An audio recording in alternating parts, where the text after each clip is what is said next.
Le doyen du nouveau Parlement évacué dans le chaos. Sur ces images commentées par un journaliste irakien, on voit Mahmoud al-Mashadani sortir, escorté par la sécurité. Il a fait un malaise après avoir été violemment pris à partie par des députés. La séance inaugurale avait pourtant bien démarré.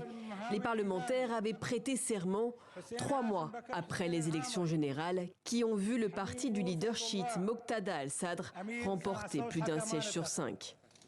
Mais tout a dérapé quand une coalition de petits partis a finalement revendiqué la majorité.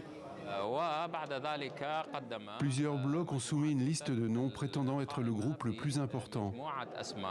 Puis le président a demandé l'avis du conseiller légal et formé une commission pour vérifier les noms.